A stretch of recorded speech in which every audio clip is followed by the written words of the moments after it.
আজ হচ্ছে সোমবার, আর চলো আজকে সকালের কিছু মুহূর্ত আমি তোমাদের সাথে শেয়ার করি।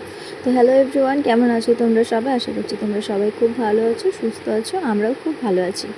তো আজ বাবু ঘুমোচ্ছে দেখে আমি কোনো রকমে আস্তে করে বেরিয়ে এসেছি। কোনোদিনও আমায় উঠতে দেয় না, ও ঘুমোচ্ছে, ওর পাশে একটা বালিশ দিয়ে কোনো রকমে উঠে এসেছি তাড়াতাড়ি করে কাজটা সেরে নেবো বলে। আমি উঠলে ঠিক ও উঠে যায়, আমি যত আস্তে করেই নামি না কেন, যত আস্তে ও ঠিক বুঝেই যায়, ওই জন্য আমি উঠি না। আমার ঘুম ভেঙে গেলেও আমি ওর পাশে বসে থাকি যতক্ষণ ও ঘুমোয়। ওর যখন ঘুম ভাঙে আমি তখন বেরোই। তো এখন উঠে পড়েছে, এখন ওনাকে একটু আদর করে দিতে হবে। দেখাচ্ছে ওর ঠোঁটে ব্যথা লেগেছে, ঘুম থেকে উঠে ওর যেখানে সেখানে ব্যথা করে।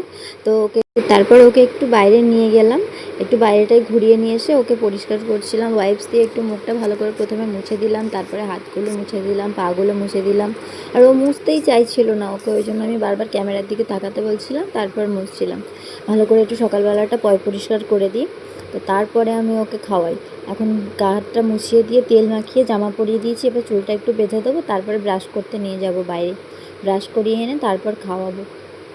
আর আমার ছেলের এই চুলটা না আমার অনেক শখের, অনেক শখ করে আমি চুলটা বড় করেছি। সবাই বলে কেটে দিতে, অনেকে তো অনেক খারাপ খারাপ কথাও বলে, তাও রেখেছি আমি একটু শখ করে। কারণ আমার এরকম মানে ছেলে বাচ্চাদের মাথায় একটু বড় বড় চুল থাকবে, একটু বাঁধবো, ওটা আমার খুব ভালো লাগে। এমনি শখ করে রেখেছি, কিন্তু আর কিছু করার নেই, গরমকাল পড়ে গেছে, এবারে কেটে দিতে হবে। তো তারপরে আমি ওর একটু টিপ পরিয়ে দিলাম। এবারে মুখে ক্রিমটা মাখাতে আমি ভুলে গেছি, টিপ পরিয়ে ফেলেছি আগে। ওর সাথে বকতে বকতে সবই ভুলে যায়। তো প্রত্যেকবারই ক্রিম মাখানোর সময় বা লোশন মাখানোর সময় ও একটু চায় নিজে নিজে মাখে। তো তারপরে ওকেও একটু দিলাম, ও একটু মাখলো, এরপর একটু ড্রাই ওয়াটার খাইয়ে নিলাম। এরপরে ব্রাশ করতে নিয়ে যাব, বাইরে ব্রাশ করতে যেতে চাই, ওই জন্য আগে থাকতে একটু পরিষ্কার করে দিই।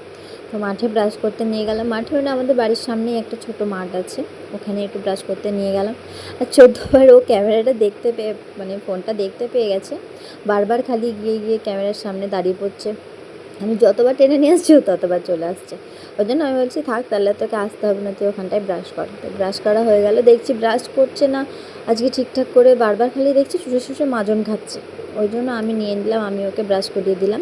তারপরে এই যে ঘুরে ঘুরে নিজে একটুখানি ব্রাশ করে এরকম প্রত্যেক দিন এই মাঠটায় নিয়ে এসে একটু করে হাঁটা তো ভালো সকালবেলা, ওই জন্য এই অভ্যাসটা করিয়েছি। তো তারপরে মুখ ধুইয়ে ঘরে নিয়ে চলে গেলাম। এবারে ওকে একটু হানিয়ে দিলাম, সকালবেলা একটুখানি মধু দিই, তারপরে ওকে জল দিই, কারণ শুধু মুখেও জলটা খেতে চায় না, মধুটা দিলে অনেকটা জল খায়। তো 1 চামচ মধু খাইয়ে, 1 চামচ নয়, হাফ চামচ মতন মধু খাইয়ে একটু জল দিলাম, তো আর একটু মধু খাবে, ওই জন্য আরও একটু মধু দিলাম। তারপরে আবার জলটা ওর হাতে দিলাম। তো এরপর আমি জিজ্ঞাসা করছিলাম, তুমি কি দুধ কর্নফ্লেক্স খাবে বা দুধ কলা কিছু খাবে? বলছে না, মানে যাই খাবারের নাম বলছি খাবে না, বলছে বিস্কিট। তো ওর কথা মতো ওকে বিস্কিটগুলো বার করে করে দেখালাম যে তুমি কোনটা খাবে, নাও, নিজে নাও। তো প্রথমে মেরি বিস্কিট পছন্দ করেছিল, মানে মেরি বিস্কিট খাবে বলে নিয়েছিল দুটো, কিন্তু খায়নি, ওটা ফেলে রেখে দিয়ে চলে গেছিলো। একটা অন্য বিস্কুট দিয়েছিলাম, ওইটাই খেয়েছিল। তারপরে বিস্কিটটা ওকে দেওয়ার পরে ও চলে গিয়েছিল ওর দাদুর কাছে। আমি ভাবলাম এখন যখন ওর দাদুর সাথে খেলা করছে, তাহলে আমিও আমার মাথাটা একটু আঁচড়ে নিই।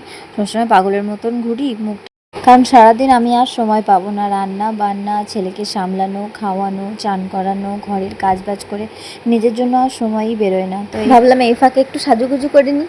তো আজকের জন্য এইটুকুই, ভালো থেকো, সুস্থ থেকো, আবার দেখা হবে পরের ভিডিওতে, টাটা।